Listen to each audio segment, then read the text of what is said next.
Umur umatku antara 60 sampai 70 tahun. Dan sangat sedikit ada orang yang melebihi umur demikian. Untuk itu mari kita persiapkan amal kita sebelum kematian itu datang.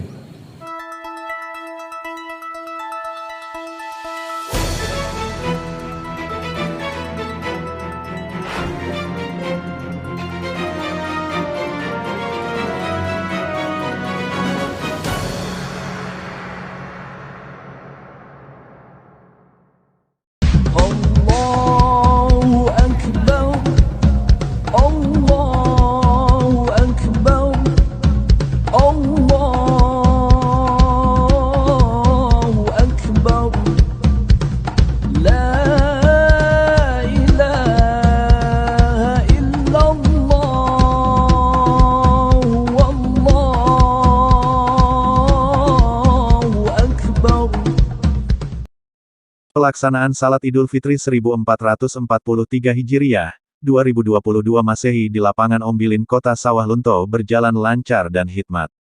Wali Kota Sawah Lunto Dery Asta beserta wakilnya Zohirin Sayuti untuk kali pertama hadir langsung mengikuti Salat Id pasca dilanda COVID-19. Selain itu, hadir pula Ketua DPRD Eka Wahyu, Wakil Wali Kota Sawah Lunto Ismet, periode tahun 2013 sampai tahun 2018, Sekretaris Daerah Ambon Kadri, beserta Kepala Dinas Instansi, tak terkecuali, pimpinan Ormas Islam. Dalam sambutan Wali Kota Dery Asta mengingatkan, meski COVID-19 sudah melandai, jemaah Salat Id dihimbau agar tetap mematuhi protokol kesehatan. Tak kalah penting, Wako pun memaparkan pembangunan di segala bidang yang telah dilakukan selama kepemimpinannya. Sementara itu, Kepala Kantor Kementerian Agama Kota Sawah Lunto Dedi Wandra selaku Ketua Panitia Hari Besar Islam mengungkapkan, pelaksanaan Salat Id di Sawah Lunto diselenggarakan di 74 lokasi, tersebar pada 4 kecamatan, yakni, Kecamatan Lembah Segar, Barangin, Silungkang dan Talawi. Beberapa rangkaian menjelang Salat Idul Fitri turut mewarnai rangkaian Lebaran tahun ini, di antaranya malam takbiran di Masjid Agung Nurul Islam serta meninjau lokasi pengamanan pos pelayanan pengamanan operasi ketupat di Muaro Kalaban dan di Simpang Lapangan Segitiga Sawah Lunto. Bertindak selaku Imam Salat Id, Ustadz Rajulis, sedangkan khatibnya Ustadz Fadli Rifenta. Kewajiban bagi kita untuk selalu bersyukur, berterima kasih atas nikmat, hidayah dan syafaat yang diberikan oleh Allah Subhanahu wa Ta'ala kepada kita. Lunto telah mempersiapkan kegiatan ini, diawali dengan pengukuran arah kiblat, kalibrasi arah kiblat oleh tim BHR Kota Sawah Lunto, sekaligus dengan pematokan beberapa hari sebelum pelaksanaan sholat kita pada hari ini. Dilanjutkan tadi malam dengan memusatkan takbir bersama di Masjid Nurul Islam, Masjid Agung Nurul Islam, yang dihadiri langsung oleh Bapak Wali Kota, Bapak Wakil Wali Kota, Forkopimda, perantau, tokoh masyarakat, OPD, kepala dinas instansi, yang berjalan dengan baik dan lancar tadi malam. Dan juga pada kesempatan hari ini, di seluruh masjid dan musola, tercatat dalam pantauan PHBI, diselenggarakan 74 lokasi pelaksanaan sholat Idul Fitri tahun ini. Lengkapnya kami laporkan, di Kecamatan Telawi, 28 tempat yang dilaksanakan di masjid dan musola. Kemudian di Kecamatan Berangin, masjid 14 tempat, lapangan 7 tempat. Kemudian di Lembah Segar, 14 masjid dan musola, 1 lapangan. Kemudian di Kecamatan Silungkang, 9 masjid dan musola, 1 di lapangan. Tahun 2020 kita tidak bisa melaksanakan sholat Id bersama-sama. Tahun 2021 kita melaksanakan sholat Id itu dibatasi dengan protokol kesehatan yang berjarak dan lain-lain sebagainya. Alhamdulillah, pada tahun 2022 ini kita sudah bisa melaksanakan sholat Id di lapangan Ombilin ini secara bersama-sama. Walaupun secara protokol kesehatan kita hanya memakai masker. Ini menunjukkan kita dapat berkah, kita dapat rahmat, sehingga pandemi gelombang ketiga yang ditakutkan selama ini alhamdulillah sudah melandai. Kami catat Bapak Ibu sekalian, dalam waktu hampir 1 bulan terakhir tidak ada lagi kasus aktif pandemi COVID-19 di Kota Sawalunto. Dan kalaupun ada 1-2 sebelum itu, resikonya tidak terlalu berat.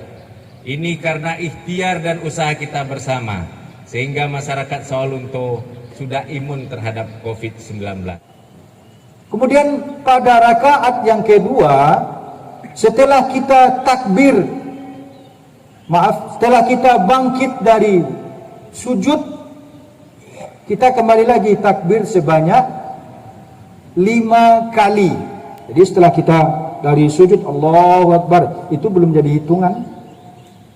Kita takbir lagi sebanyak 5 kali. Rasulullah sallallahu alaihi wasallam fi hadithi asy-syarif, ittaqillaha haitsuma kunta wadbi' sayyi'atal hasanata tamhuha wa khaliqin nas bi khuluqin hasanin. Ma'asyiral muslimin yang dirahmati Allah Subhanahu wa taala. Takwa memiliki sifat yang pertama, yaitu al-khaufu bil jalil, senantiasa takut kepada Allah Subhanahu wa taala. Yang kedua, sifat dari orang yang bertakwa adalah al-amalu bitanzil, menjadikan Al-Quran sebagai pedoman hidupnya. Kemudian sifat orang yang bertakwa yang ketiga adalah al-isti'dadu fi yaumir rahil, mempersiapkan bekalnya menuju kampung akhiratnya. Sehingga Rasulullah sallallahu alaihi wasallam berkata di dalam hadisnya, al-kayyisu man dana nafsahu wa amila lima ba'dal maut. Orang yang cerdas itu adalah orang yang mampu menundukkan hawa nafsunya dan beramal untuk hari akhirnya. Kemudian sifat dari orang yang bertakwa yang keempat adalah al-qana'atu bil qalil, senantiasa menerima pemberian yang Allah berikan kepadanya walaupun dalam jumlah yang sedikit. Ma'asyiral muslimin yang dirahmati oleh Allah Subhanahu wa taala.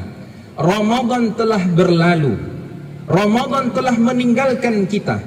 Sehingga ada satu tradisi yang dilakukan oleh para sahabat Nabi Muhammad sallallahu alaihi wasallam yang dijelaskan oleh Ibn Rajab Al-Hambali di dalam kitabnya Jami'ul Ulum wal Hikam. Beliau mengatakan, ketika Ramadan itu sudah berlalu, para sahabat itu menangisi bulan yang penuh berkah telah meninggalkan mereka. Bulan yang penuh rahmat telah meninggalkan mereka, sehingga mereka berdoa kepada Allah Subhanahu wa taala selama 6 bulan. Yang isi doanya adalah agar Allah Subhanahu wa taala menerima amal ibadah yang telah mereka kerjakan di bulan Ramadan. Apa amalan yang afdal setelah Ramadan meninggalkan kita? Amalan yang paling afdal setelah Ramadan itu pergi adalah istiqamah. Sehingga Rasulullah sallallahu alaihi wasallam berkata di dalam hadisnya, as-salawatul khams, al-jum'ah ila al-jum'ah, war ramadan ila ramadan, mukaffirati lima bainahunna idza ujtinabatil kaba'ir. Kata Rasulullah sallallahu alaihi wasallam, salat 5 waktu dari Jumat ke Jumat, dari Ramadan ke Ramadan berikutnya, diampuni seluruh dosa oleh Allah Subhanahu wa taala selagi tidak mengerjakan dosa besar. Tidak hanya itu, Rasulullah sallallahu alaihi wasallam ditanya oleh seorang sahabat, "Ara'aita ya Rasulullah, idza shallaitu maktubat wa sumtu Ramadan wa ahlaltu halala wa haramtu harama wa lam azid ala dhalika syai'a a'adkhulul jannah." Kata seorang sahabat bertanya kepada Rasulullah, "Ya Rasulullah, bagaimana pendapatmu? Aku hanya mengerjakan salat 5 waktu. Kemudian aku mengerjakan siam Ramadan. Kemudian setelah itu aku menghalalkan yang dihalalkan oleh Allah Subhanahu wa taala. Dan setelah itu aku mengharamkan yang diharamkan oleh Allah Subhanahu wa taala. Walam azid ala dzalika syai'a, dan aku tidak menambahnya sedikit pun. A'adkhulul jannah, apakah aku bisa masuk surga? Maka Rasulullah sallallahu alaihi wasallam mengatakan, "Na'am." Iya. Sehingga Ibn Rajab Al-Hambali mengatakan ini adalah istiqamah. Ibadah-ibadah yang kita kerjakan di bulan Ramadan yang dituntut oleh Allah Subhanahu wa taala adalah keistiqomahan. Sehingga Rasul menyebutkan di dalam hadisnya, ahabbul a'mal indallahi ta'ala adwamuha wa in qalla. Sesungguhnya amal yang amat dicintai oleh Allah Subhanahu wa taala senantiasa dikerjakan walaupun dalam jumlah yang sedikit. Allahu akbar, Allahu akbar, Allahu akbar walillahil hamd. Ma'asyiral muslimin yang dirahmati oleh Allah Subhanahu wa taala, para sahabat Nabi Muhammad sallallahu alaihi wasallam memiliki amalan ibadah khusus yang senantiasa mereka kerjakan. Yang itu mereka kerjakan sampai mereka dipanggil oleh Allah Subhanahu wa taala. Sebagai contoh, sahabat Nabi Muhammad sallallahu alaihi wasallam yang bernama Bilal bin Rabah, beliau senantiasa tidak pernah meninggalkan. Di saat beliau itu batal dari wuduknya, maka beliau senantiasa berwuduk kembali, walaupun beliau tidak dalam kondisi salat. Di saat itu Rasulullah sallallahu alaihi wasallam bertanya, "Wahai Bilal, apa yang menyebabkan terompamu lebih dahulu masuk surga Allah Subhanahu wa taala?" Maka Bilal mengatakan, "Ya Rasulullah, tidak ada yang aku kerjakan kecuali setiap kali wudukku batal, aku senantiasa menyambungnya." Ma'asyiral muslimin yang dirahmati Allah Subhanahu wa taala. Kemudian ada lagi sahabat Nabi yang bernama Sa'ad bin Abi Waqqas.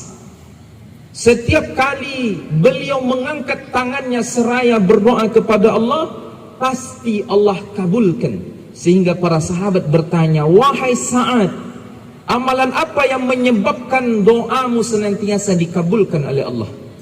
Maka Sa'ad mengatakan, "Tidak ada amalan khusus yang aku kerjakan kecuali sebelum aku tidur, aku senantiasa memaafkan kesalahan orang lain yang mereka perbuat kepada aku." Subhanahu wa ta'ala membagi rezeki kepada setiap hambanya berbeda-beda. Ada yang Allah mudahkan dia untuk mengerjakan salat sunnah, tetapi tidak Allah mudahkan baginya sedekah. Ada yang Allah mudahkan baginya untuk mengerjakan sedekah, tetapi tidak Allah mudahkan baginya untuk puasa Ramadan. Allahu akbar, Allahu akbar, Allahu akbar walillahil hamd. Ma'asyiral muslimin yang dirahmati Allah Subhanahu wa taala, Buya Hamka Abdul Malik Karim Amrullah, di dalam buku yang beliau tulis yang berjudul Ayahku, beliau menceritakan biografi ayahnya yang bernama Muhammad Rasul, atau lebih dikenal dengan Abdul Karim Amrullah. Kata Buya Hamka, ayahku adalah seseorang atau sosok yang mana kelemahan beliau adalah di saat puasa sunnah beliau tidak kuat. Sehingga di dalam hidupnya ayah Buya Hamka itu sangat jarang sekali kalau puasa sunnah. Tetapi ada amalan yang mungkin tidak bisa dikerjakan oleh orang lain. Apa itu? Bapak Buya Hamka senantiasa setiap waktu syuruk beliau masuk ke dalam perpustakaannya dan keluar dari perpustakaannya baru ketika azan zuhur berkumandang. Ma'asyiral muslimin yang dirahmati Allah Subhanahu wa taala, maknanya setiap hamba memiliki amalan khusus yang itu dibanggakan kelak di hadapan Allah Subhanahu wa taala. Yang dituntut oleh Allah Subhanahu wa taala adalah bukan banyaknya amal sehingga di saat dia mengerjakannya dalam kondisi futur dan meninggalkan seluruhnya. Yang diinginkan oleh Allah Subhanahu wa taala adalah keistiqomahan dalam sebuah amal walaupun dalam jumlah yang sedikit. Inna a'zamul karamah luzumul istiqamah. Sesungguhnya karamah yang besar yang Allah berikan kepada seorang hamba adalah istiqamah di dalam mengerjakan ibadah. Umur umatku antara 60 sampai 70 tahun. Dan sangat sedikit ada orang yang melebihi umur demikian. Untuk itu mari kita persiapkan amal kita sebelum kematian itu datang. Karena keistiqomahan itu bagian dari ketakwaan. Dan ketakwaan itulah nanti yang akan menyelamatkan kita dari azab Allah Subhanahu wa taala. Allahu akbar, Allahu akbar, Allahu akbar. La